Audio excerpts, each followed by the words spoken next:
What a special royal dispatch it is tonight. We're marking, of course, tomorrow the King's official birthday with Troop in the Colour Parade. I can confirm, if you've just turning on, that the Princess of Wales will be taking part in the celebrations. In a candid statement, she said she is making good progress and has good days and bad days, adding, "I'm not out of the woods yet." It's going to be the Princess's first public appearance since Christmas, as she stepped back from official duties since announcing her cancer diagnosis in March. It's also going to be the King's first Troop in the Colour since his cancer diagnosis, and he's expected to inspect the soldiers taking part from a carriage rather than on horseback. Charlotte Griffiths joins me now. Right, Charlotte, first of all, your reaction when you heard that Kate will be back tomorrow? I was so happy, not that surprised. I had a little bit of an inkling, but nobody dared really say one way or another in the press. But we have been sort of needling palace aides and saying, no, is she going to be there? And they haven't said no, basically. Now, recently, there have been crazy rumours about Kate on the internet, and the palace comes down like a ton of bricks and says, no, that's not true. So when we said, is it true she's going to be on the balcony, and we got nothing, we thought, oh, that's interesting. You know, maybe there's something there.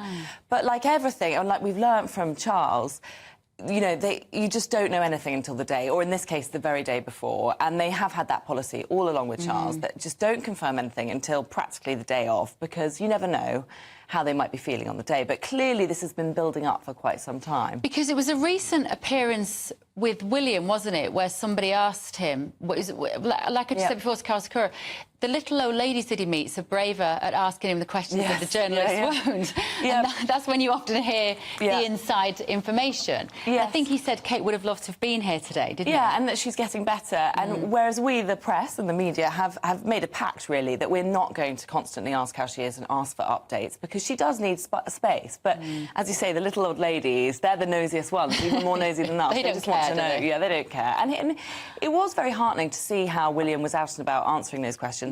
And also, just the fact that he's been out and about a lot more recently suggests that at home, Kate isn't totally reliant on him, and maybe, you know, we were starting to get a feeling, a flavour that she was building up strength. Because the D-Day celebrations, of course, is where he was asked those questions. And I don't know about you, but I didn't realise how much I like, just on a really simple level, watching the Princess of Wales until she's not there. Yeah. She's just a joy to watch, isn't she? Whether you're a royalist or not, she's always graceful, she's always beautiful, glamorous. Poised. Yeah.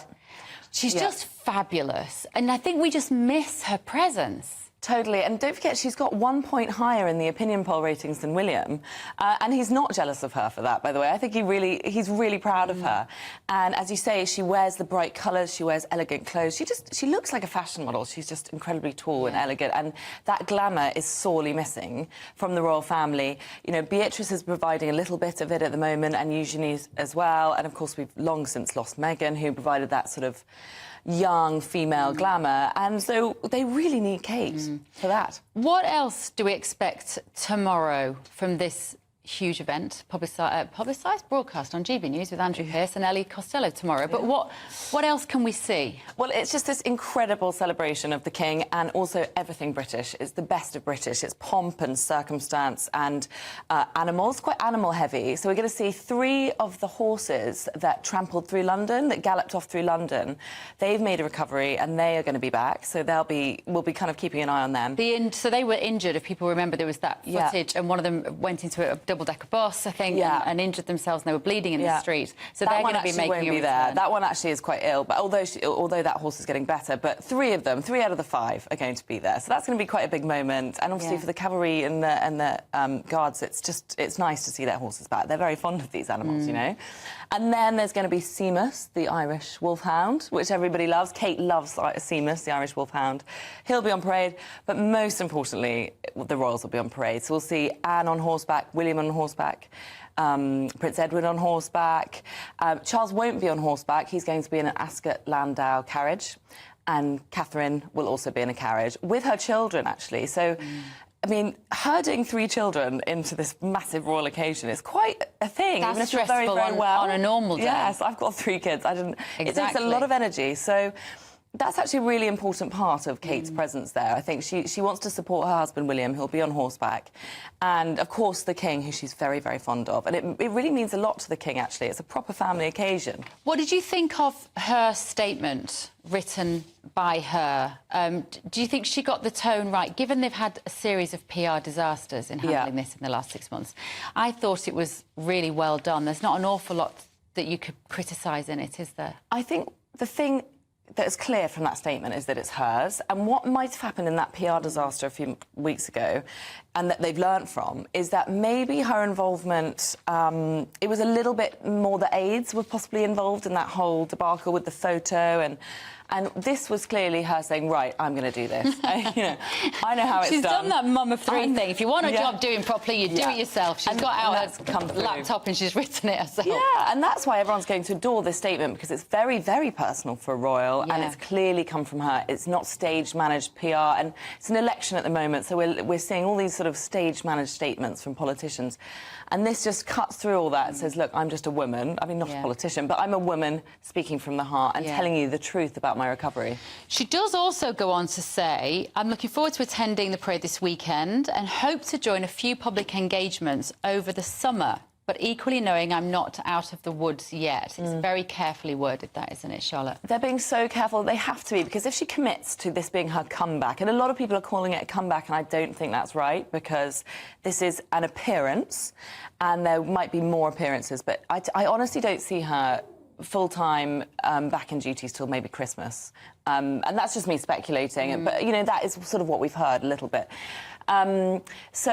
Yeah, I think they're just being very cautious. They don't want to have a situation where she's committed to something other than tomorrow, and this is just tomorrow, that then she pulls out of, and then the media and the internet and Twitter goes crazy and says, oh, my God, she's keeled over, which she probably won't have done. So it's just a very sensible and clever way to manage it. We were also, John Sargent was sort of slightly poking fun at the statement, I'm not out of the woods yet, with a picture of her in the woods. Yeah.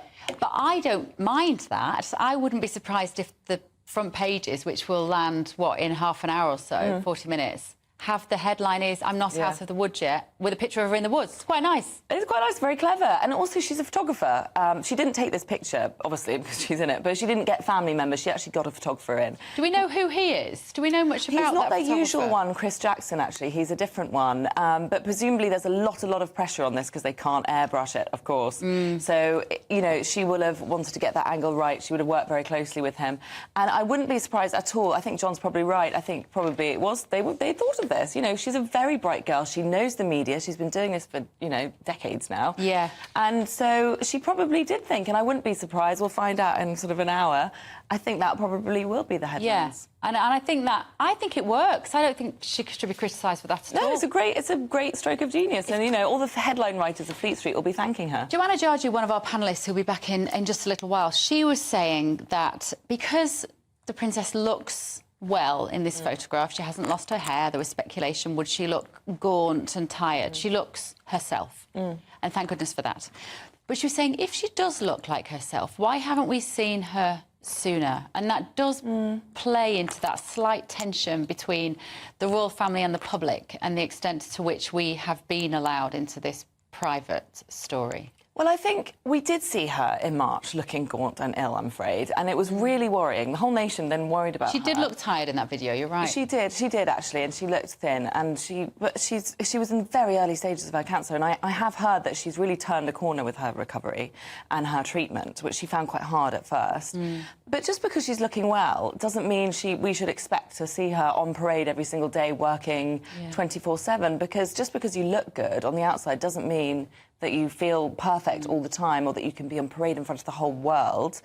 And as she said, good days and bad days. And, I think, the fact she's looking well is a good sign. But let's not pressure her. And what is that relationship like between the palace and the press now, would you say? And how has it been affected in the last 6 months? Well, I think they got a bit of a hard time from the press because, a lot of the press was sort of blamed for hounding her out while she was trying to keep her cancer a secret from the kids. But, of course, we would say, on our side of the fence, well, you photoshopped this photo, and it only served to, you know, make us all speculate and worry, really, about her. So I think there definitely was a lot of tension with the press and her aides, but I think that's kind of settled down. As you said earlier, I think she's probably taken charge behind the scenes and said, look, I actually probably am the biggest pro in this room. If you see Kate in a room of aides, she's the one that knows better than any of them, because she's been doing this since she was a teenager, really, when she first met William. Yeah.